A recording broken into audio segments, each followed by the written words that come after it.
It's time for Cats Talk Wednesday. Small town and big city joined forces. Vinny Hardy of Lynch, Kentucky, and Terry Brown of Louisville, Kentucky, team up to give you free-flowing, laid-back sports talk. Focus on Kentucky Wildcats, as well as pertinent information in the NBA, NFL, and Major League Baseball. TB and Vinny, welcome in to Cats Talk Wednesday, BS3 Network, YouTube, Spotify, all that stuff live right now on our Twitter page. TB, man, what's happening? No, nothing much, man. Still coming down off that Super Bowl halftime show high. If you didn't get it, it wasn't for you, but I thoroughly enjoyed it. The cherry on the top was not like us. You knew that was coming. But I thought Kendrick put on a pretty good show. I mean, there was lots of symbolism and all that kind of stuff. I enjoyed it. Yeah. All that means is next year we'll get a country music person up there, and whatever. If you look at the history of halftime shows, it's hip hop, pop, and then we have to go with some rock and roll music or some country stars. So we'll see. And like everybody, like you said, it didn't like it. Next year might be something that you like. It's not going to be something everybody likes. It's going to be years where some people are locked in, and there's going to be years like, what is it? So nothing universal. It's going to be people fussing no matter who it is or what genre it is. So, no more up with people. Like, we've moved on beyond that. Just some of the other stuff that they've done. If you ever look at the list, it's like, oh wow, especially before Michael started doing it. That's why people turned it off. But anyway, more to talk about with the halftime show than the game itself. Not much of a game.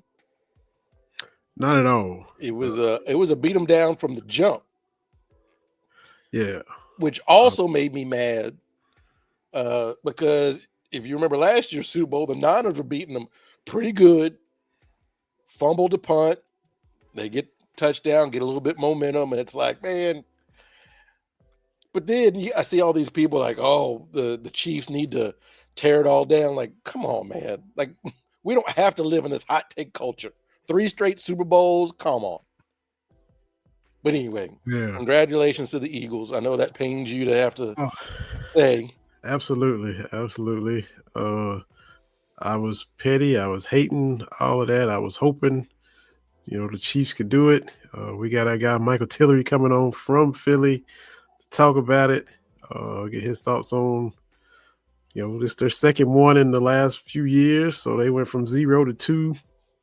So we'll get his thoughts on all of it. So, and what, some NBA thoughts, some Hubie Brown, all kind of stuff with Mike coming up. We thought we'd have history. Every time there's a chance for history so far, the Patriots couldn't close out on 19-0. Now the Chiefs can't get the three-peat. Oh, well, and all the people coming out, the haters is so much, it's just more magnified now. Now everybody want to bring down Mahomes. Oh, he's just, like he's who the biggest butt? Like he's, Jamarcus Russell. Yes. Like we can't, and that's the thing is, you can't even have nuanced discussions. Yeah. Right. Yeah. Like you can't have these. I mean, he's already got a Hall of Fame resume. Right. Already. Mm-hmm. And he's not 30. Yeah. So we don't need to debate this GOAT thing right now. Right. He's there's LeBron, Brady's Jordan. Like, what does that even mean? I don't even know what any of this stuff means. Tom Brady, I did like his flex during the Super Bowl. It was a casual flex. And they were talking about the Chiefs struggling a little bit. And was it Burkhardt? Yeah, Kevin Burkhardt was like, Tom, you didn't score. He's like, yeah, my first 9 Super Bowls, we didn't score in the first quarter. Yeah. But my 10th one was the lucky one. That's a flex. Sure is. Like, what other franchise has even been to? What franchises have been to 10 Super Bowls?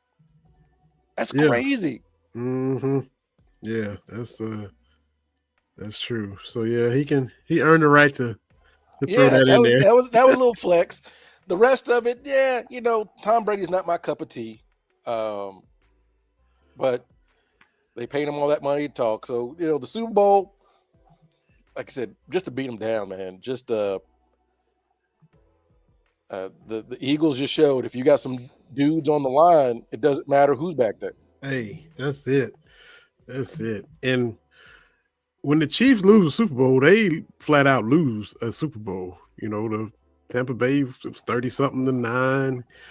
This one, I was thinking, well, we might get our first shutout in the history of the Super Bowl. And I try to be Coy Price, so I was looking, my Cowboys back in 71 beat the Dolphins 24-3, and somebody else got beat something to 3, and I was like, 13-3, the most boring one ever when New England beat the Rams. That was bad. I said those two teams are probably sitting there hoping, hey, maybe we get a shutout, we'll get out of the record book, Yeah, and then we got the garbage touchdown, which is fine, whatever. But it's gonna be one of those things in a few years. We're gonna look back and be like, oh, it wasn't quite that bad. No, it was that. It was that bad. Yeah, it was that bad. At no point, probably once Cooper DeJean from Iowa got that pick six. My wife, y'all everywhere. Yeah, my wife was a little excited because he's from some small town in the middle of Iowa. Okay. They're all small towns except for this one. I mean, let me be clear. But like Omaha, Iowa, or whatever. Once he had that pick six, I was like, oh, I don't think they got it. I was getting Cowboys Packers vibes when we played them in the playoffs last year. But it was 27-30-0 before we could blink. I'm like, this is reminding me of our last playoff game against Green Bay. It felt like Super Bowl 24 to me. Okay. Because people were talking about the biggest beatdown. That was Niners 55-10 over the Broncos. Yeah. And that was a beat 'em down that no drama at all. Yeah. And I saw a clip on that. Remember the Broncos had Steve Atwater. Yeah. Right back there headhunting back when you could headhunt. And there's that play where Jerry's, I think, his second touchdown. I can't remember which one it was. He catches it at the 10. Atwater pops him, doesn't wrap up.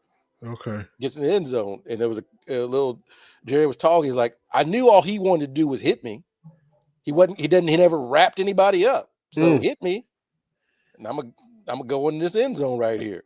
So that was a beat 'em down. Super Bowl 29 was a beat 'em down. Mm-hmm. One of those could have been worse, That's what you want. If your team's in the Super Bowl, you want to win in a blowout. Yes. Because the first one, that's the most nervous I've ever been. The first one against Buffalo, my team never made it this far before. I was a nervous wreck in the NFC Championship game. And then they get there and just destroy Buffalo. And back then, like this is their third one. Third time might be the charm against my Cowboys. I hope they don't get right now that we're finally here. Right. And then, 52-17, Leon Lett could have made it 59-17. Anyway, Don Beebe, we'll leave that for another day. But we got our guests. We got our guests back. We can bring him in too. You know where Don Beebe's coaching these days? Yeah. Aurora University. Okay. Where your daughter is? Yeah, because I'm going through the thing and I'm like, Don, is it that Don Beebe? And it is. And I'm like, oh, I know them dudes is hustling. Because every time he gonna pull up this play, talk about this is what you gonna do. Like you are going to hustle. That's it. Roll that footage. But anyway, we got our guest on. Esteemed guest, man. Been on here more times than we can count. Friend of the show. Been a little minute since we had him on. One of the most eloquent writers I've ever read. Just the way he words.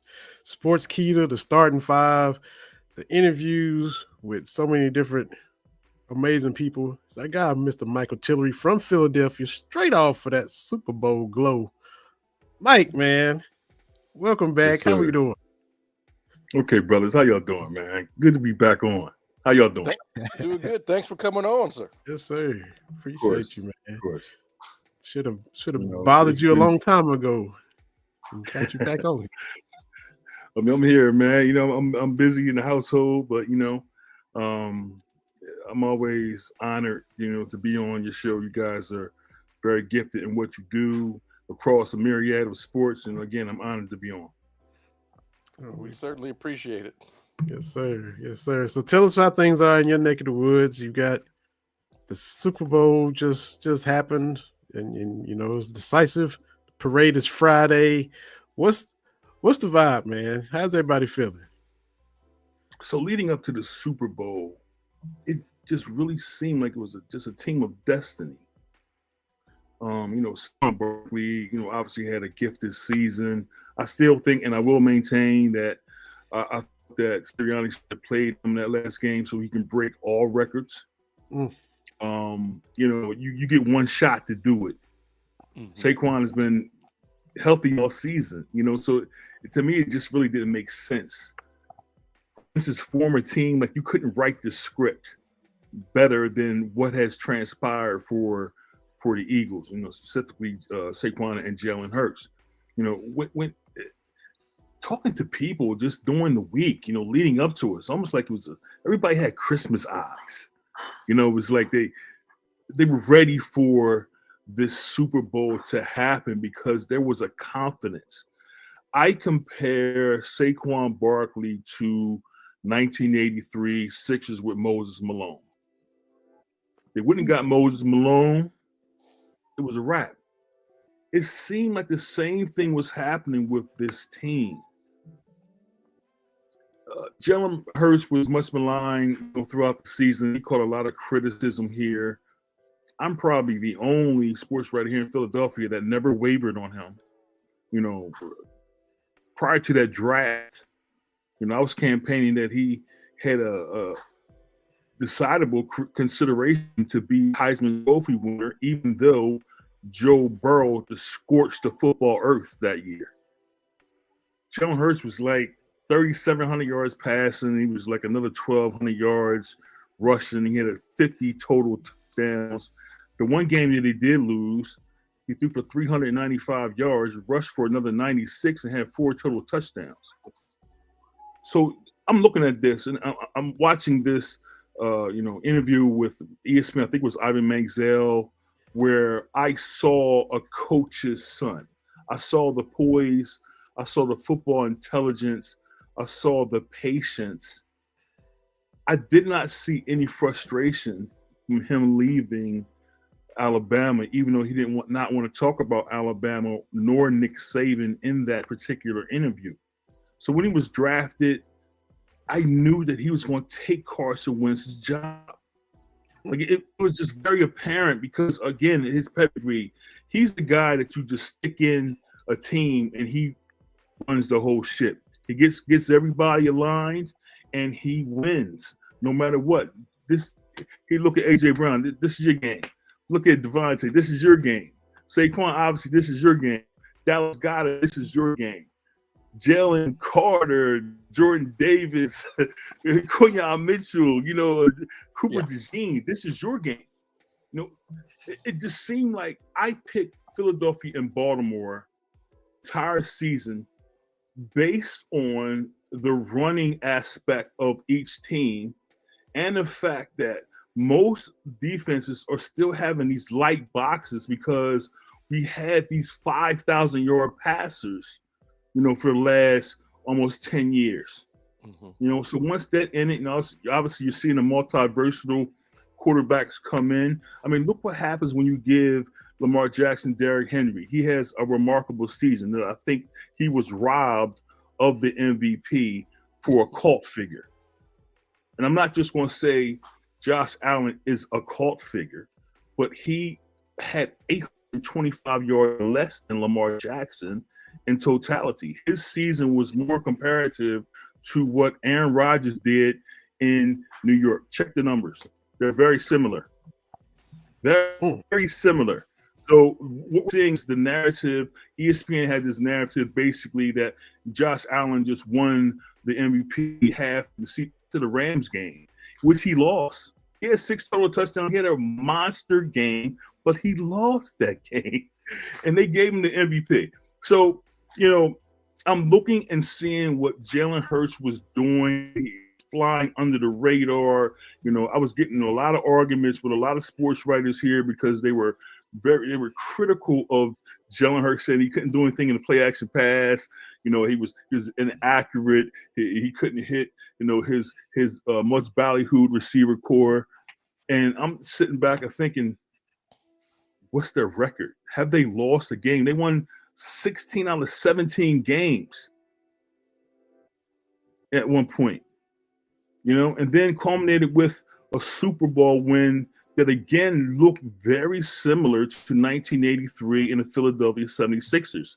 I don't think they lost a consecutive game until the last week of the season. That's how good that Sixers team was. They had 4 All-Stars starting in the All-Star game. It's one of the best teams ever. I was with Julius and Mose Cheeks and Mose Malone and Andrew Toney, who y'all know very well. So it just seemed like, again, this team was destined to win the Super Bowl. It did not matter who the opponent was. Obviously, the storylines with Andy Reid and them losing to,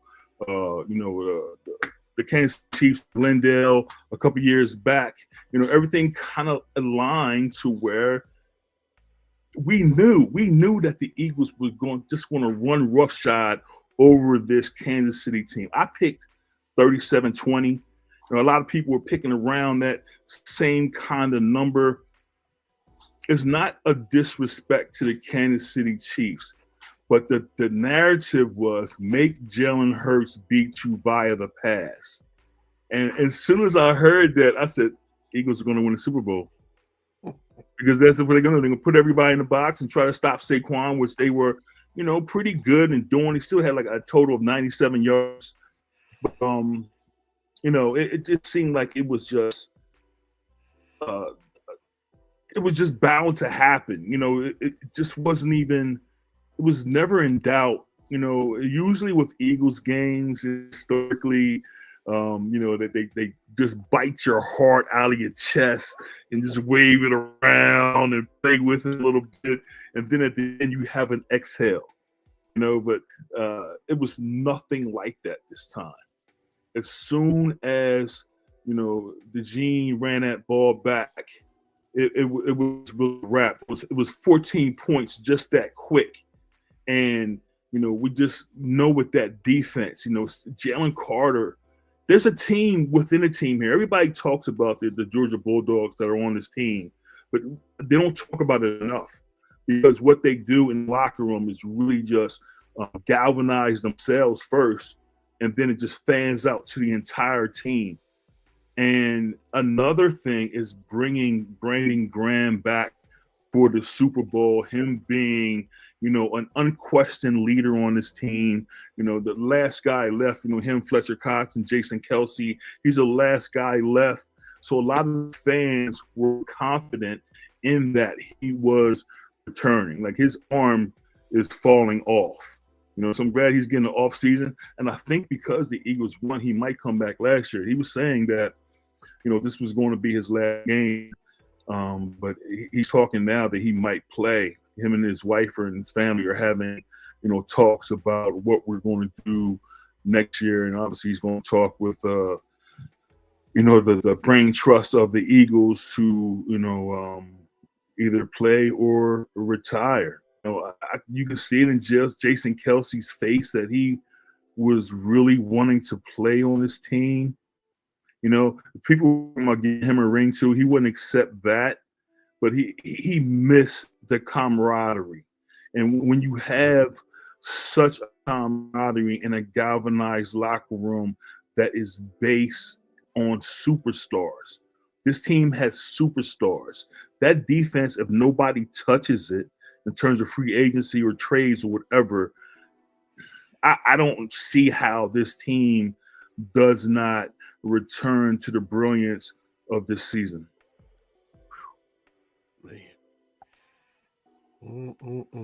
I kind of figured it was a wrap when they threw that ball to AJ Brown, even though, pass interference.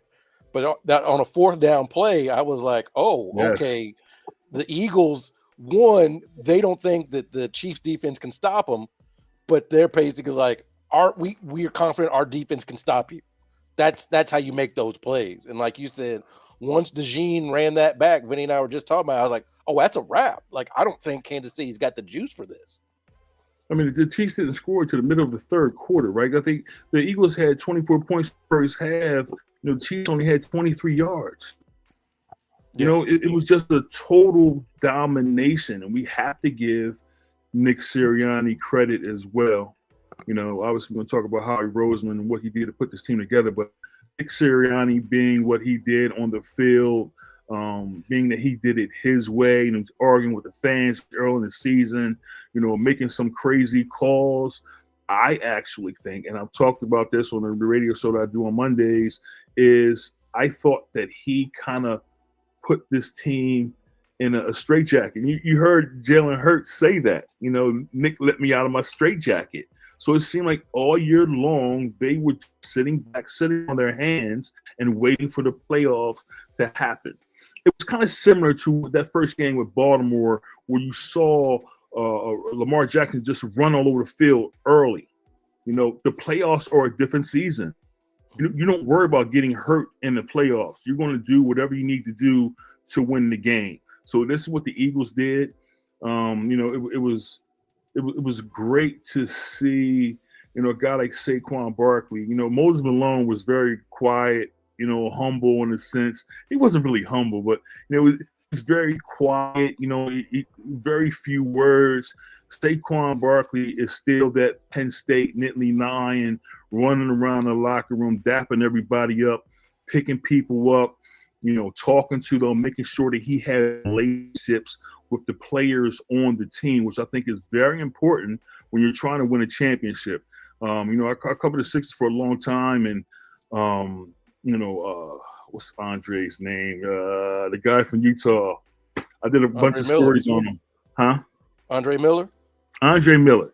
Andre Miller did not talk to his teammates for 2 years. And they would talk about it in the locker room and say, we our point guard talk to us. But that's just not what he did. He sat down in that corner locker and looked at the film either prior to the game or post game. And, I was cool with him because I did an article for him in Slam. I talked to his mom and him. But other writers just weren't. He wasn't accessible to them. If he talked to them, he would say just a few words and look right back up at the film. So Saquon Barkley was the difference maker, I think, in the Eagles. He kind of basically took the air out of last season and all of the negativity that happened last season and turned it angelically on his head. It was an incredible thing to watch this team. I talked to Ray Lewis after the Tampa Bay loss, and what he was telling me was this team gave up because they weren't running down the field. When a ball carries down the field, the defense is taught to run down the field in case the tacklers in front of the ball carrier are holding them up. Just try to delay him so these tacklers down the field can get him. Ray said the Eagles were doing that at all. They gave up on the season. I don't know what happened last year. I think that it will be something that will come out, especially that the Eagles, won the Super Bowl and are poised and in a position to defend their Super Bowl win next season. They have a few players that they have to talk to. Mekhi Becton, again Brandon Graham. There are a few other players, but this team should come back relatively intact to what is this season. I'm as a Cowboys fan, I really don't think I'm asking from a hater's perspective what I'm about to ask. Mm-hmm. So the Eagles just won a few years ago, beat the Patriots with Nick Foles. Doug Peterson is he's that dude. He did what Andy Reid couldn't do. He got a statue outside of Lincoln Financial. Next thing you know, he coaching the Jaguars. So how is it going to be different this time around from where they are right now on top of the mountain. Sirianni, they untouchable. How does it not go that route again? Listen, I mean, that's a great question. I mean, it's just a tremendous question because this is Philadelphia, and the fan base affects this team through the media, the talk radio, the narrative that they speak of, the fans taking a run, either they're positive or negative. And again, when we talked about Jalen Hurts early in the season, when they were 2-2, they were talking about cutting off the heads of Sirianni and Jalen Hurts. That's what was going on, at that juncture. So, the thing about this is now that Jalen Hurts has proven that he can be that guy, because that was the question, is he the guy? It annoyed me. Like, it totally annoyed me. Like, you didn't see what this guy did. If I was a head coach in the NFL, after I saw his reaction after Tua took over and won a championship, and how he played to the team, he was supportive of the team. He was not dejected. He was smiling. He was congratulatory of Tua. I said, that's the guy I want on my team. He sacrificed his ego. He started a championship when he was a freshman, and he lost to Deshaun Watson and, started another one, So this guy was a tremendous player in college. And, I kind of look at him and Lamar Jackson. I keep talking about Lamar Jackson because I compare these two. This era of football needs to understand, when you see guys like this who are so dominant statistically, why is there a question of if they're going to be something in the pros, given that their athleticism and their poise and what else you want to factor in is marginally above the league average? Jalen Hurts, when you see him run, like, he's not scared of getting hit or anything because of the strength of his lower body. Mm-hmm. So, we're seeing the beginnings of what could be a tremendous career if everything stays what it is. And as you say, Vinny, that, everything just remains intact. And in Philadelphia, you never know. I'm speaking optimistically because of the result on Sunday. But, again, the fans affect this team. And if the media chooses to pick out a story or create a story that snowballs into a negative sense, it could tear this team apart like it did last year. Yeah, it's just a thin line, man. Thin line. So Very thin line. Like I thought I really thought you guys should have plucked Dion. Could have plugged Dion and somehow got Shador. Because if you're looking at this division, and it's crazy, this might be the first division ever to have 4, black quarterbacks. You're looking at what Jane Daniels is doing in Washington. I think he's a tremendous player. Like, I'm never critical as much as the narrative is of Dak Prescott, because I look at the numbers and I look at the wins, and I see the deficiencies and the fact that Jerry Jones needs to go sit on somebody's wraparound porch and sip on some mint juleps. He needs to take himself out of his team.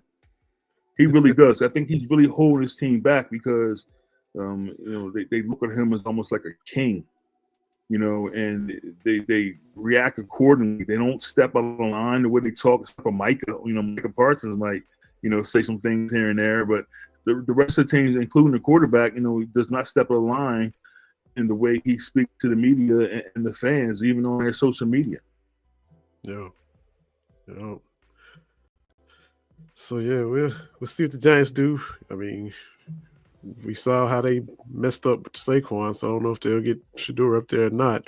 Their decision making is suspect at best, Mike. So, I mean, Gino wasn't drafted. Gino was drafted by the Jets, right? Yeah. Yeah. Mhm. Yeah, so they have yet to draft a black quarterback. You know, they bring in Tyler Taylor, you know, or you know, they had Gino for a little bit, you know, but they should have picked Michael Penix last year. Like, it was, that guy was right there for you. We didn't get to see what Michael Penix is really going to be because of Kirk Cousins. But, you know, when he came in, we saw the accuracy. We saw the accuracy on the long ball. I thought that the Giants, I'm glad they didn't take him. I really am, because, again, you got to deal with Dak and you got to deal with Jaden Daniels. And that's 4 games. You know, you put Michael Penix in there. The one thing about us, what people need to understand, is we bring intangibles. We bring nuances. We're just not going to step back and look, check out our reads and throw the ball accordingly. If we see a slot, if we see any type of gaps, they're going to run, and they're going to run for a long time. This league is changing. I think it's totally transitioning to a multifaceted quarterback league. And, you know, you're going to start to see people say, I don't want to watch the NFL more because it's becoming the NBA. Once you start to see all these black quarterbacks take over the league, it's really a wrap. And I think that the NFL base, which has been very critical of, you know, blacks historically, you know, specifically Colin Kaepernick, you know, when he was playing, you know, you're going to see a lot of people run away from the game, especially how the culture of this country is deteriorating. Yep, very, very true. A lot of change is right in front of us right now, for sure, as far as the league is concerned, definitely. And, you know, people will, it's coming regardless of how you feel. So, It's coming. Absolutely. It's coming. You can't stop it. yeah. There's one kid, I think there's one kid, he's real young, but he's like 6'8", 400 pounds, something like that, left-hander. You guys heard about this kid? You know, quarterback? The quarterback. Oh, I think he's in Texas. oh my God. I may be wrong. But, you know, this guy is coming. But he's not the average. He's more of a the guy you guys had, Lorenzen, right? Yeah. Jared Yeah. Lorenzen, yeah. That's his name, Lorenzen. Yeah. Uh-huh. Bigger than a lot of his offensive linemen at the time. Yeah, that guy was huge. He Yeah. unfortunately passed, right? Didn't he pass Yeah, a recently? couple Yeah. years ago. That's Couple years ago. correct, Yeah, he Unfortunately. played Kentucky, right? Yeah. Yeah. From Kentucky, played Kentucky. Got him. Speaking of the Giants, got a Super Bowl ring with the Giants. Yeah, that's Sure right. did. Yeah. Mm-hmm. Yeah, he was. Yeah, so I mean, it's going to be just a change. It's a changing league. It really is, and I think that Jalen Hurts is the one who is pointing towards that. Everybody thought it maybe be Lamar Jackson or Joe Burrow or Josh Allen that was going to win that championship. You know, and you're sitting by and you're seeing this guy be very stoic, like he is unemotional. You know, he is just focused on what he said, the main thing. You know, so he was obviously looking at how could I win this game? You know, sitting on the bench, Eagles went down. They went down as much this year, but you know, there wasn't too much adversity on the field. You know, yeah, Saquon dropped that ball against the the Saints. You know, had Devontae, you know, dropped that other ball because that's against Washington. So, you know, that's 2 losses there. You know, so it just was a team again that you just never wavered on supporting if you knew football, because you know, Howie Roseman, you know, he targeted 2 players last year in the first couple of rounds of the draft. It was Quinyon Mitchell and it was Cooper DeJean. And Cooper DeJean fell to the second round. Howie could not believe that he was still there. You know, so he plugged those 2 players in. I think Quinyon Mitchell's season might be lost in history, but he shut people down. He hit people. You know, he was very supportive. You know, and containment. He just was a tremendous player this year. You know, to go along with all those dogs. You know, on the front line. You know, so it was young. You know, I'm trying to be not talk too much about them because I don't want to jinx the squad. That's what us as Eagles fans do. We think that we factor into the result, But I'm a baseball player. So I've always been superstitious, But it was just a different thing this year. It was more that the team was fighting the outer elements that were exclusive of the team in terms of the media and against sports talk radio. That really was almost becoming a determining factor. That almost got Nick Sirianni fired. Yeah. It really did.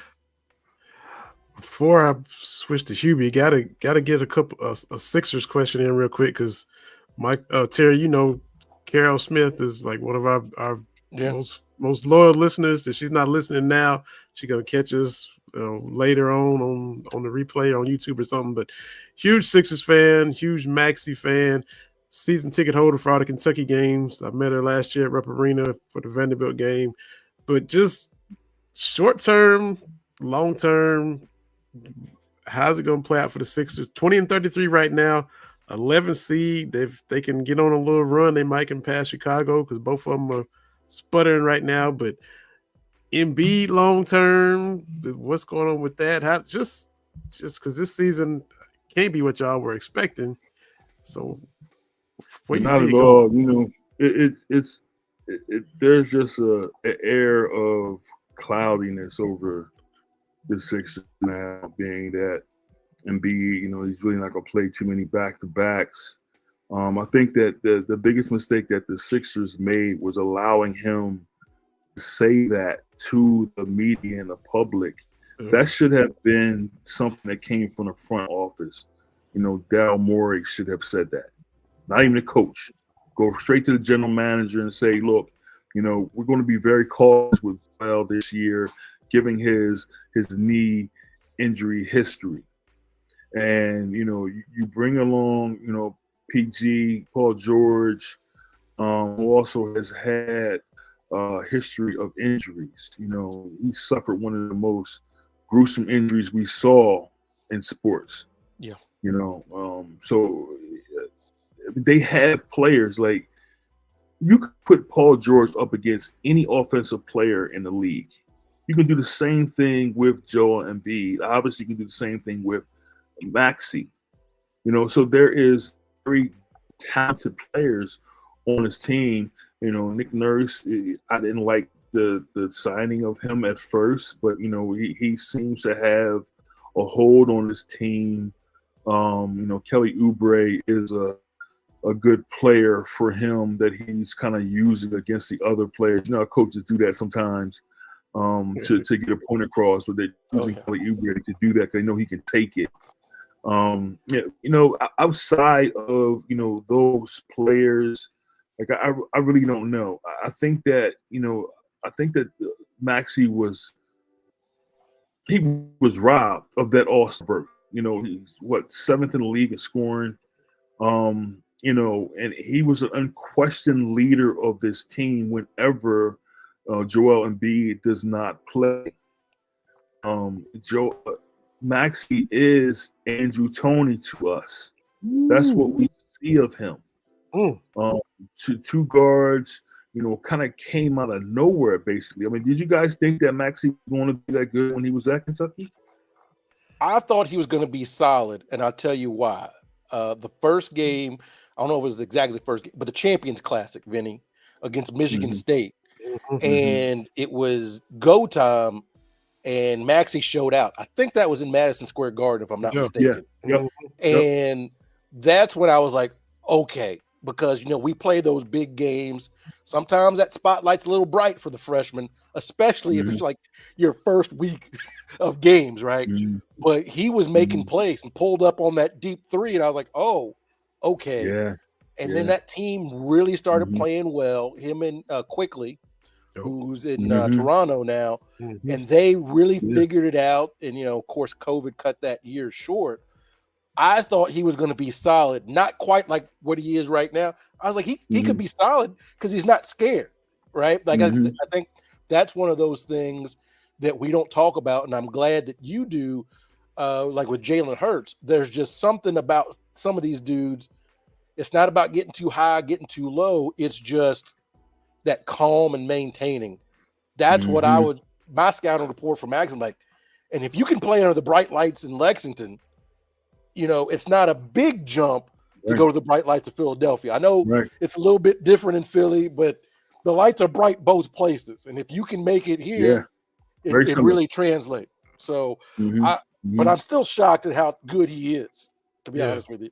Yeah. I mean, he, you know, the one thing that I've noticed in my time as a reporter, you know, I don't know how many games I've covered over 20 years, but after the third year, in this, the eyes die of players based on, you know, their media interaction, you know, especially here in Philadelphia, you know, all the criticism that comes with it.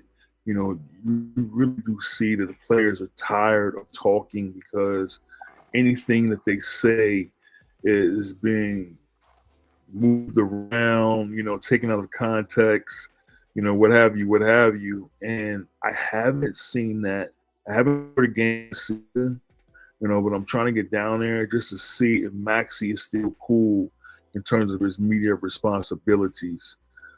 Because given that he is the star of the team, like it's his team. It really is a team. And, you know, he's going to be asked all kinds of things. And he still has this boyish charm about him that you guys are well aware of.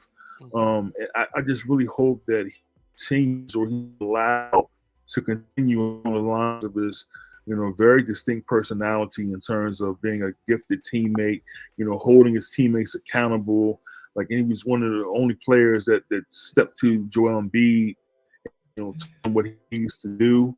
You know, he is a remarkable player. You know, he looks like a Hall of Fame type of player already. You know, it's really up to the Sixers to make sure they maintain a positive, you know, atmosphere around Maxey because Tyrese is he's just a great teammate. Like when you're playing pickup or something and you're playing with a guy like that you might not know, you know, you're comfortable and confident that he's going to do the right things in terms of basketball. You know, he's not going to say, that dude's wide open, I'm going to shoot this three. He's going to hit that player, even though he might make the three. He probably is going to make the three. You know, but he makes sure that he maintains, you know, this leadership position, but he's also a great teammate. That there isn't, like, when you talk about Tyrese Maxey, you're never going to say ego, right? It's not just something that you're going to say about him. He has this inflated ego. And it's not even about humility. He's very confident in his game, but it doesn't border on being overly pretentious. Absolutely. Gotta ask real quick. I saw your post about Hubie Brown. You said you stalked him in games that you both covered. You said you'd wait till halftime to pounce. He knew you were coming every game, usually on a Friday. He'd say, quote, "Shoosh, kid, beat it, I'm working." So your interactions with Hubie just finished up his career. Just talk about that real quick, Mike. You know, I had a big relationship with TT, you know, as a decade. So they would send me like their notes from the inside the NBA and stuff like that. So, you know, they would have these press conferences, teleconferences, you know, so they have them prior to the season, they would have an all-star break. They were having before the playoffs. They would be speaking to their talent. You know, so the reason I'm saying this is because I would talk to Marv Albert, you know, Barkley, Shaq, you know, all of their personalities, right?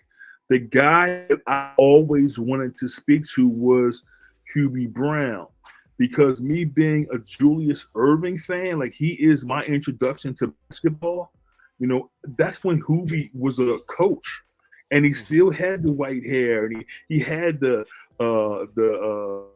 coach for Bam went that wear the crazy, you know, plaid jackets. Plaid jackets, yeah. Yeah, Yeah. Wednesdays in So November. Yeah. Oh yeah.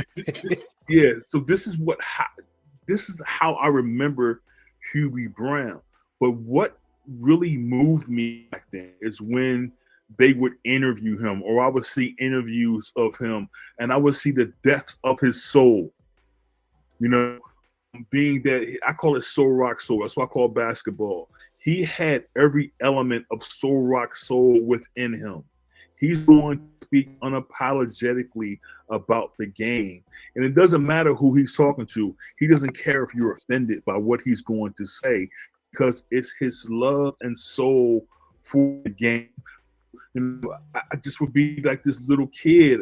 I would start like right under the basket, you know, being that the announcer's in a half court, and I would slowly move up to him, you know, during the halftime because I know that was my only shot to speak to him. It took maybe 4 or 5 games, at least 4 or 5, maybe more than that, because again, if Hubie Brown is there, it's a Friday, it's a television game, ESPN, right?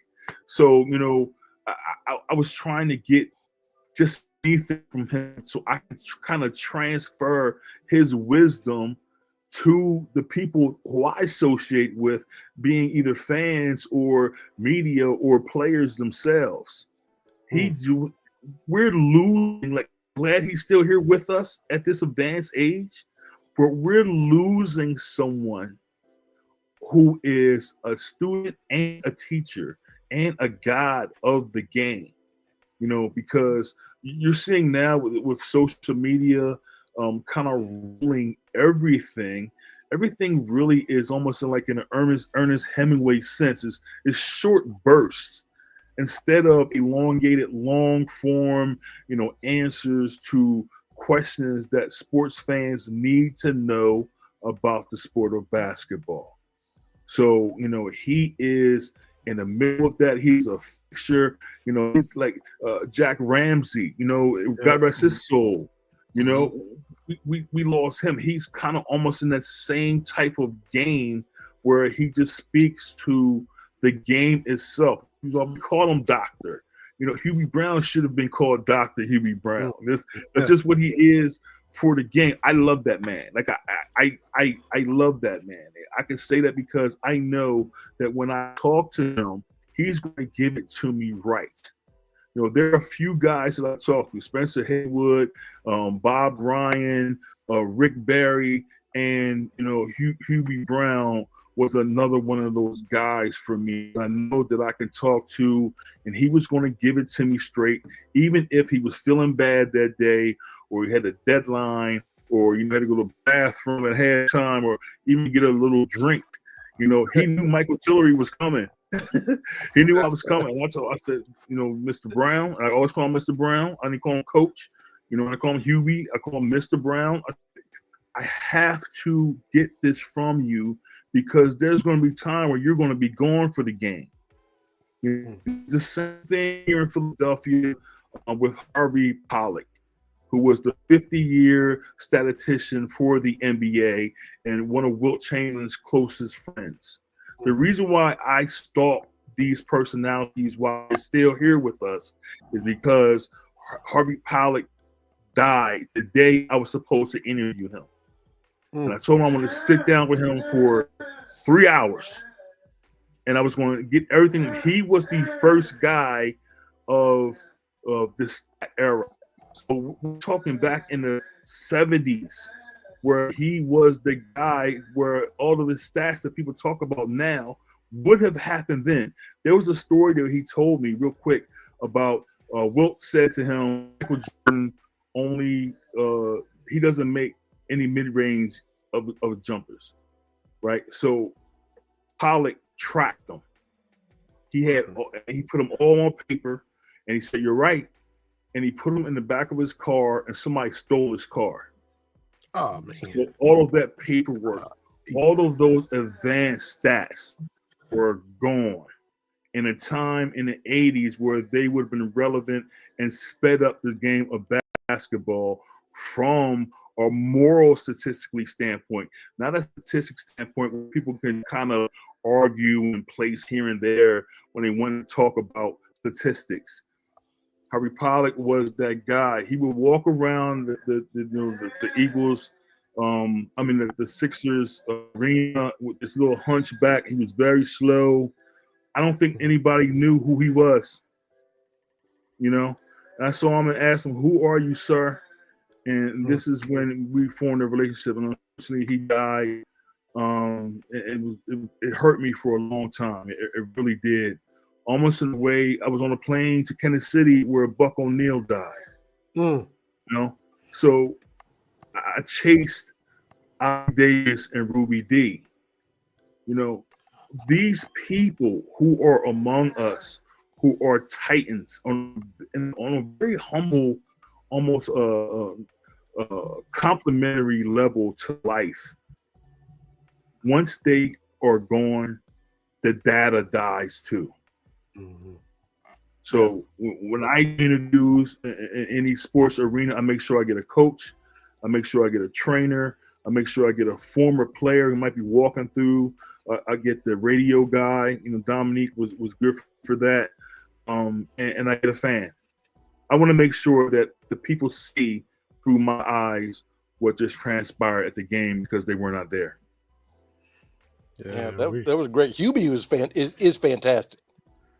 I've said for years, Vinny, we've talked about him before. I always felt like I learned something watching Hubie Brown do a game. So he knew his stuff and he cared about the game. Not to besmirch some of the other color analysts out there, but it feels like their job is to be a color analyst. Hubie Brown's job is basketball. Right? Like he just enjoys the game of basketball. His criticisms were never to put down a coach, put down a player. It was, okay, they did this, should have done this. When the ball comes here, this is what you should look for. I still like short corner. I learned that from Hubie Brown. Where the weak side guy needs to come down, like that kind of stuff. And, the way he talked in the second person shouldn't have worked. Because he's like, you need to double team. I need to double team. But it worked for Hubie. And like my takeaway is he loved basketball, particularly the NBA. Yeah. And you talk about, his criticisms weren't, trying to be harsh or cutting. I always like, his commendation, because every time a play would work or it was executed right, there you go. There you go. It's gonna be with us forever. So man, Mike, I appreciate you showing us everything through your eyes, your process of how you show everybody everything. How can those who don't know read, listen, watch, and consume what you're giving from your perspective? I really appreciate that because, again, like, my most famous interview was probably Julius Erving and Chuck D, a Public Enemy at the same time. That's probably how I fan out in terms of how I get back and disseminate what I know to other people. I'm almost like Roy Ayers, Roy Ayers. You interviewed him too. Yeah, right. He does not care about the money. He cares more about the game. He is Hubie Brown of music. I get so much from there. I'm bringing him up. I need to call him, but he just when I did all these interviews, I'm trying to reshape how I see sports, how I see entertainment, politics, type of social ramifications that may be going on at the time. But it's really important for me to make sure that history remains sane. History is not a lie. It's the reason I talk so much about Black quarterbacks, because it's a metaphor for how this nation should see Black people, without any questions of being suspicious about their impending success, because the success always happens. Any guy who's being criticized the most, look in a couple years where he is. He's at the zenith. Mm. They're trying to put him at the nadir. So this is how I'm trying to do from my small space to give people the truth. I've been very criticized here and elsewhere about how I speak about sports, but I don't listen to anybody else before I write something. I don't read anything else. I'm trying to give everything unfiltered from my soul so that you can feel it exactly the way. We sure appreciate it. Sure appreciate it. And definitely got to get you back on again a little sooner Yeah. if it's all right with you. Anytime, man. You got Terry and Benny, my dude. So, dude, we've been talking with this. It's been over 10, 15 years, right? That we've known each other. Yeah. Going back to the blog talk days. That's wow. Peace, Blog Talk Radio. Yeah. Wow. We moved on up a little bit, but it's always a pleasure. Congratulations. Congratulations on your success too, because I see y'all elsewhere.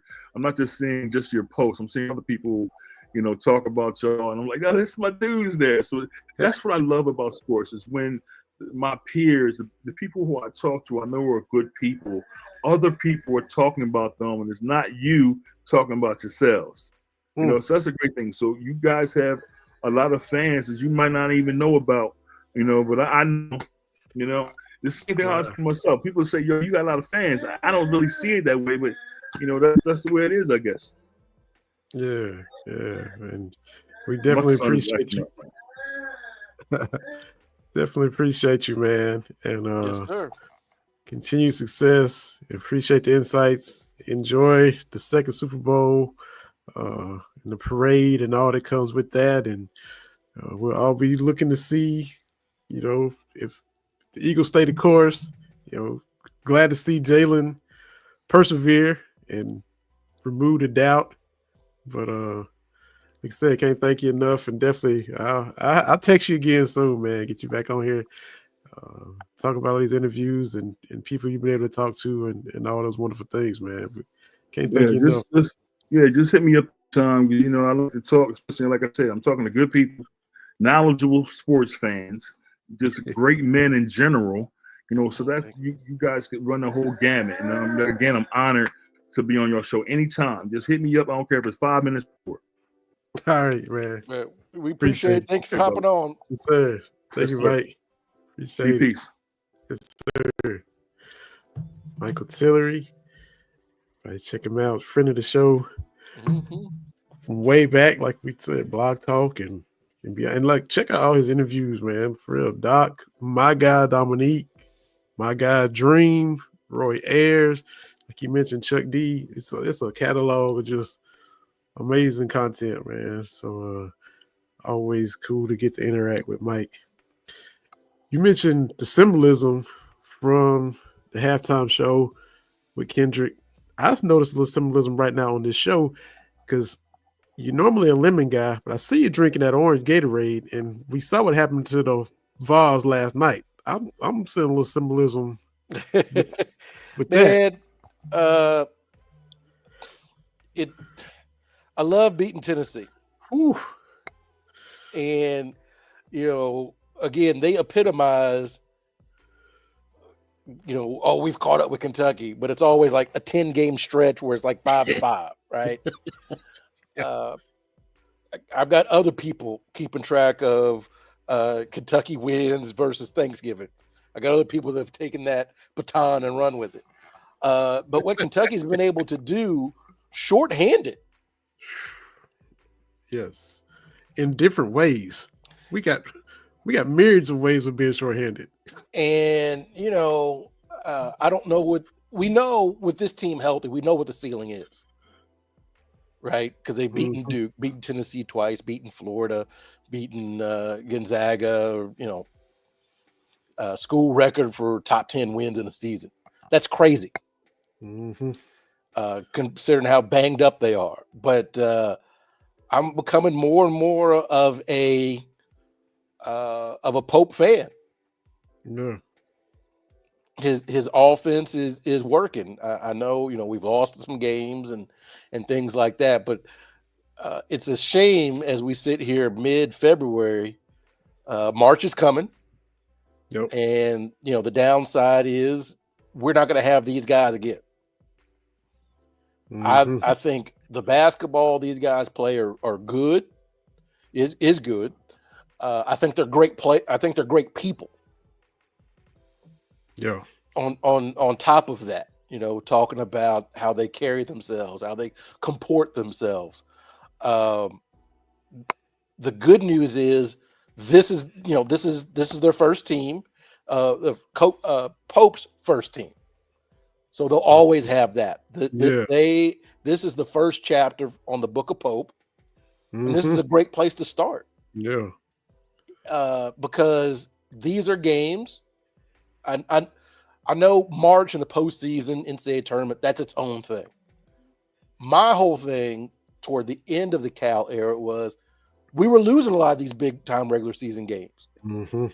Yeah, we were beating, well, not always beating the South Carolinas and the Vandy's, but we're beating those teams, or beating Mississippi State and Ole Miss. But like, I want to beat Tennessee. Yes. I want to beat Louisville. I want to Mhm. win in the Champions Classic. Like, I get it, nothing matters until March, but you have to win. You got to play 30 games before you even get to March. Yeah. I want these games, and winning these big time games, and even the Alabama game I thought was entertaining. Didn't close it out, but I feel confident as we move forward. Mhm. Otega Owe, Mr. Consistency, double digit scoring every game. You know what you're going to get. I think that Amari Williams has kind of come into his own, triple double notwithstanding, Right. against Ole Miss. Mhm. But the thing is, last night they came out ready to go. Yes. That's been the thing I have been, because even some of those games we lost, the Ole Miss game, the Clemson game, they came out flat. Yep. And so if we can not dig ourselves a hole, I like our chances against whoever we got to play. That's Mhm. just me. But my star of the night, I know you and I texted back and forth. Hey, Trent Noah, I'm excited about sophomore Trent. I really am, because we talked about with Michael, like, dudes just stay at even keel and just gonna bring it, and that's what he does. Yeah. And I know your Harlan County heart is full of pride watching this kid play, but we talked about it on here. One of those early games, he came in kind of junk time, and this 7-footer tried to back him down, and shoulder to chest. Trent like, oh, I can do this all day. Okay. And Mhm. so with Trent, he may not put all the stuff on the table that you want a basketball player to do, but he ain't taking a whole lot off. Yo. He rebounds with two hands. Mhm. He's not getting picked on defense. Yeah. He's hustling where he's supposed to be. Mhm. And, as we saw a couple weeks ago against Tennessee, when he shot from the first E in Tennessee on the court, hey, you got to have a little bit of irrational confidence to do that. Mhm. That's a shot that some freshmen, especially those that haven't played, Yeah. right? Because I think he's 500 from three on the year at this point. If I Yeah, remember, 9 for a little more. I think 9 for 17 now. down for 17. Yeah, so And so a little bit more. step into it, young man, because like we talked about before he got on, he hit the first one last night, and then Mhm. he started clapping. They came back down, ball didn't find him, came back out again. He got it, knocked the second one down. I'm like, oh, okay, Trent. No, I was not familiar with your game. Yeah, because Kobe Bryant went in and missed the layup when he just kick it over there. He was wide open. Yeah. And I was Yeah. like, oh no, missed him. He just hit one, get him, feed him. But yeah. But I don't know what his advanced stats are. But the kid's tough, and so you have to have that as you move forward. As we've seen, we talk about teams on their way to a championship. You are going to need a game from one of those people, right? We talk about the Marcus Lee game in 2014. Mhm. Where did that come from, right? There's there's always that X factor, right? Of like, oh, okay, We didn't count on that, right? And so we may need Trent at some point to step it up through foul trouble or injuries or whatever. Yeah. I think Trent is playing well. I think Perry is getting better. Mm-hmm. He's going to have to work on his defense. No. That would be my thing on Perry. He's going to have to work on that. But the team played well. Down Jackson Robinson. Kerr's been out forever and ever. Mm-hmm. And then Lamont goes out. I was just hoping when he came back, because it was a Texas A&M when he first got hurt, and he was scaring me. You kept seeing him like, oh yeah, man, this dude is scaring me with the shoulder, and then just kept getting beat up, and now he's out, and so he's finally back.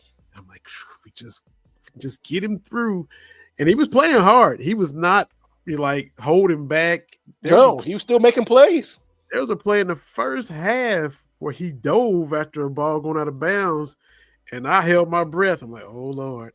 And he got up, he was cool, he was fine, still making plays. He, first play of the game, just told Ziegler, give me this. I'm gonna just go ahead, because I didn't play you in Knoxville, but I'm here tonight. So I'm gonna go ahead and pick your pocket and put us up 2-0 as soon as the game starts. Tennessee had that fast break, and he ripped dude again. Just time to dribble up, and was like, okay, y'all think y'all got an easy layup, y'all don't.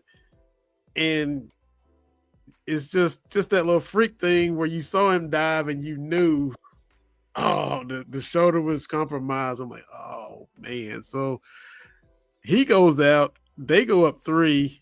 I'm like, here we teetering, and then the Cats flurried and closed on what was it, 20-6 run or something like that after that. Ooh, yeah. Man. Yeah. Tennessee got close. And it's one of those things. It's like, okay, you've owned the game for 35 minutes. You have to close this out, because losing at this point is worse than a blowout. Yeah, mentally. But speaking of mentally, I don't think the Tennessee players, there's that stretch where they're like, it felt like to me they didn't think they could beat Kentucky, and that's the air I want to bring back. We've talked with former players where Kentucky on your chest, we're gonna walk into your spot, or you're gonna come interrupt, and you got that little seed of doubt. Bring that back. Like you may win, but like a great win. I'm always excited to beat Tennessee, especially with some Kentucky kids getting involved. But I love this team. Kobe Brea put the ball on the deck a little bit, made some plays through the no way, because that's what we need, right? And I think if we can get healthy, fully healthy for the tournament, I like our chances, because it really has forced players kind of out of their comfort zone. Ansley Almanor put the ball on the floor. Got that and one. That was the game. That was the game. We just put him in that. We put him in a Bruce Bowen corner 3 box, because that's what he does. Yeah. And he's like, I'm going to dribble all the way into the paint, through contact, off the glass. And, I think I tweeted from the Cats Talk Wednesday account, Ansley Almanor off the bounce, because he had not. I had not seen that. I'm not familiar with your game. And so it's one of those things you can build on it. I know, we may lose a couple of more as we get to the season, but I like this team. They're a fun group of guys. They've got that ability. The NCAA tournament's going to be that big deep breath moment, right? Yeah. Can we get to the second weekend? The BBN needs that. I'll take the second round. But we need that collective. Okay. Okay. I feel a whole lot better about that. But I like this group. Coach Pope is doing a fantastic job. And I'm looking forward to it. Because again, they got the talent to get to the second weekend and then see what happens. You're right. we play your cousin Saturday in Austin, Rodney Terry down there. We to go up and see how that's gonna go with your fam up there and them Longhorns. So Yeah, the best thing that happened basketball wise at the University of Texas was Patrick Sparks hitting that shot against Michigan State and yelling obscenities, audible obscenities at Billy Packer. That's one of my favorite moments. It should have been there was a foul. He should have got a free throw to win the game, but that's 20 years ago. We got to let that go. Mhm. Yeah, I mean, it's going to be tough. Yeah. You know, the women's side is going to be tough too. Yeah. To close out. I know they dropped one to Ole Miss. Yeah, just ran out of gas. And Yeah. Claire Strack was straight up nerves Noel down there. We saw a big block party. Yeah. On the men's side in Oxford a few years ago. She blocked 8, which is a new school record for the women. They just couldn't score. I think he scored 20 points in the second half and just got out rebounded. You get back. You know, still one of these last couple of regular season games because they closed with the kind of a murderer's row. Oh, South Carolina, LSU, Tennessee. That's okay, cool. No, just recent national champions and all that kind of stuff. Yeah. But, you gotta like the fire that Coach Brooks is bringing to the women's side. Mm-hmm. And I maintain the University of Kentucky, both men's and women's should be top 20 ranked. Like that should be the expectation as we move forward for both programs. Yeah, you're right. I know we have the high stuff for the men's side, but why can't the women's side be good? Like Kentucky's a basketball state. Yeah, like this should work. It shouldn't be a surprise that the women's team is also good at historic Memorial Coliseum. Beautiful. It is beautiful. They did a wonderful job with all that $80 million that they put into it. So yeah, it is though. It is all the seats, the ceiling up above the court. Just the lighting when they turn the lights out, it's kind of that like little blue lights in there before they turn them back on for the game. Just yeah, well done. I met a couple friends of the show in there too. Danny Pendleton, who we just had on, and does a photography. Walked in, got my ticket scanned and just. Oh, Danny. And so it's good to meet him in person. And I think Mary Evans, we're friends with her on Facebook. Yes. Yeah, okay. So I got you. Met Mary in person. Just people that we see online all the time, never met in real life, and got to meet both of them at historic Memorial Coliseum. So that was cool. And people that listen to our little show. Yeah. The gymnastic team is number 8 in the country. Like, hey, it's all cats, everything, man. You're right. You've been saying that for years, and people are kind of getting on board. Men's tennis is doing wonderful. I mean, I'm more than just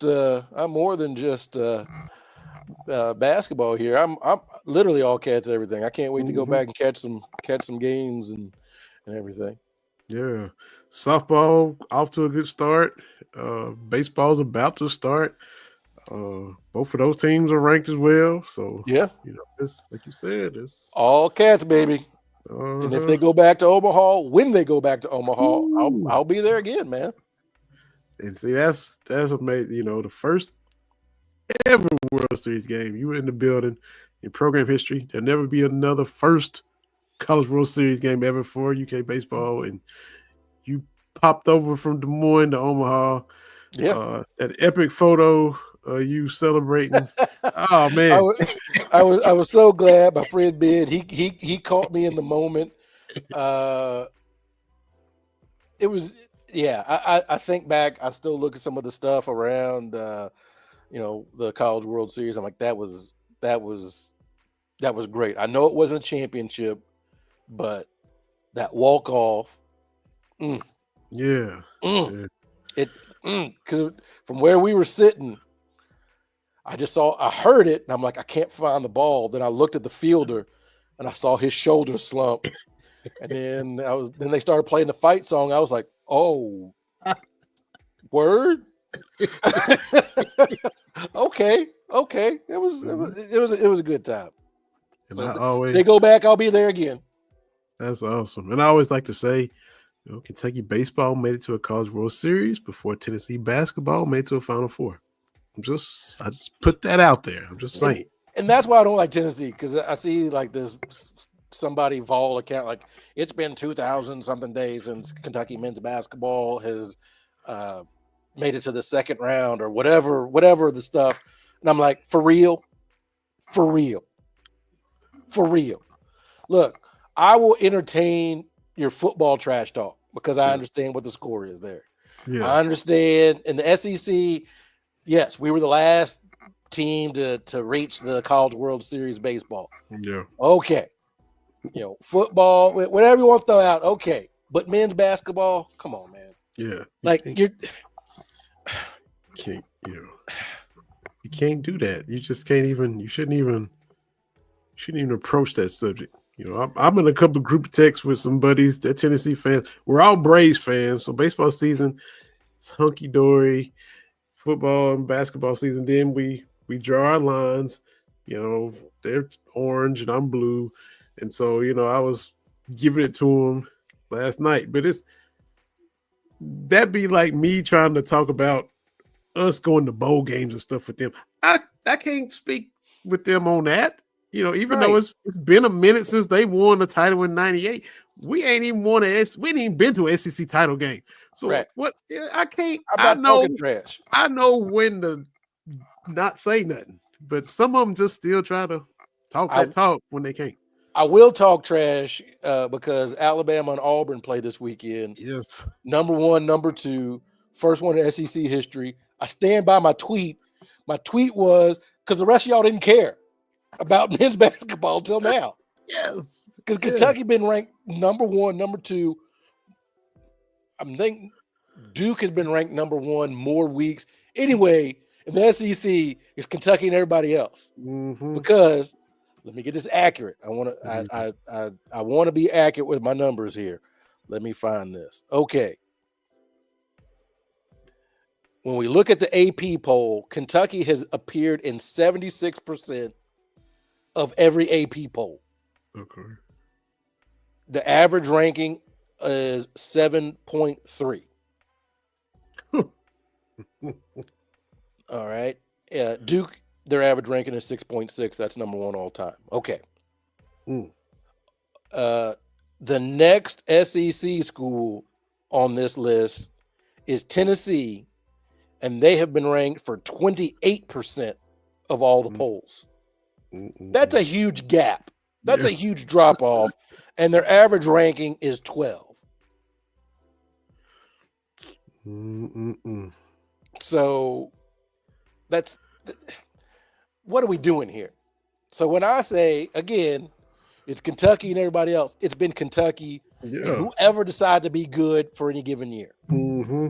Somebody could have been a 2 to our 1 a long time ago, but I honestly, we've talked about it before. I keep bringing it up. I thought it was going to be Arkansas.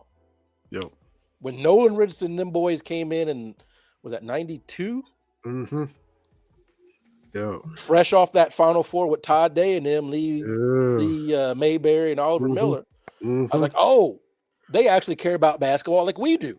I had to bring my wife up to speed. I was like, the Kentucky-Arkansas game was a thing for like 5 or 6 years. Mm-hmm. The regular season game, all the chips was on the table, and then in the postseason, all the chips was on the table. And not just in the SEC, right? Yeah. Arkansas wins in 94, runner-up 95, and then we do our piece. And then break in 99, and then in 2000, Florida reaches the title game. But Kentucky, Arkansas, it was like the Cowboys and the Niners. It wasn't just, I want to beat you because you're good. It actually meant something in SEC rankings, and it meant something nationally. That to me is what's been missing in SEC basketball, because it has been Kentucky and everybody else. So I'm glad they got their coins up. I like that this year the SEC is what, got 3 or 4 of the top 5 currently ranked in AP poll, and none of those teams are Kentucky. Yet we've beaten a bunch of, like, Yeah. But all I'm going to say is this, okay? You have shown us that you care, rest of the SEC. Mm-hmm. But wait till we show you how much we care. Yes. Because I'm not going to be trash talk to a team that we have beaten more than we've had Thanksgivings. I'm not going to talk basketball to Alabama fans like y'all do football, men's basketball. You just been to one Final Four. Cute. Mm-hmm. Auburn, one Final Four. Cute. Mm-hmm. What are we doing here? And then like, oh, y'all talking about the old stuff. We went to the Final Four in 2015. Yep. You've been to the Final Four in never. I think it was Anthony Wireman last night was like, y'all have been to the Final Four since Genesis 1-1.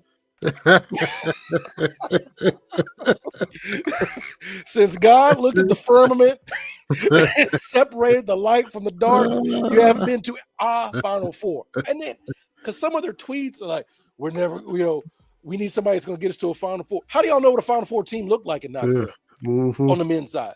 How do you know? Yeah. That's like us saying like, oh, this looks like a playoff team for football. Does it? How would we've not seen it. Yeah. Right? Yeah. It's like Michael Tillery talked about with the Eagles, you get that vibe as a team's on its way to a championship. You get that vibe, or you get a vibe like this ain't our year. Yeah. Like whatever. But I'm like, if you ain't never done it, how do you know? Right. Mm-hmm. Yep. Beating us is their Super Bowl. Are you for real, Tennessee? Mm-hmm. We don't think about y'all. We want to beat you. Your Super Bowl. So we've had 163 Super Bowls. Is that like the stuff is nonsensical? It is. I try not to engage, but like some of it, I'm like, come on, man. Like Auburn fans, we're blue blood, man. Oh. I remember not that long ago, we went a quarter century. Auburn won once. Mm-hmm. Mm-hmm. From before we got to UK till we was grown and married, had kids, Auburn won one time. Yeah. Come on, man. Get out of my face with this. Yeah. Anyway, enough ranting. But great sports weekend. Like Super Bowl, like Kendrick. We've debated, diss tracks when it comes to rap. Kendrick, you won, my man. Yeah. Like you turned a diss track into a bop. You brought Serena Williams out to sea walk on this man's grave. Like, I tip my hat to you, sir. I thought I was a good hater that held grudges. Kendrick, you got me beat, buddy. Yeah, for sure. He did it, man. He did it. When he leaned in and said, "Say Drake," okay, that's yeah. And Sam Jackson out there, I liked it. But good week, good week. Like I said, heading back to Louisville tomorrow. Got a birthday to celebrate, so I'm excited about that. Yeah, safe travels, man. Go back home, tell Lauren and Mama B that we all said hello. Yeah. I'm gonna get some Sharks. I'm gonna get some Indies. Hey. And I'm gonna get some White Castle because there's no White Castle here. Ah, man. See, this food options already planned out. Oh yeah. Have a good trip, man. Have a good trip. And we'll be back next week. Mm-hmm. See what happens with Texas and whoever we play after that. And get a little WNBA talk, man. There's a lot of moving and shaking when. Yeah, I got I'm part of the Caitlin Clark fan club here. Kind of have to be. Yeah. Hey, let me just say, you said earlier, everything coming up Iowa because Caitlin Clark, and then Cooper DeJean does his thing, and then looking at, even if you look at Iowa State, even though their little brother Tyrese Halliburton, and I got to give it up to Brock Purdy, like. Mm-hmm. Iowa better than you think, man. There you go. They on the map. They on the map now. That's right. That's right. People realize, yeah. But we'll do it again next week, Vinny. Enjoyed it. Fun show. Thanks to Michael Tillery. Thanks, TV. Thanks to Ben Surth and BS3 Network. another episode of Cats Talk Wednesday, and we'll see y'all next week.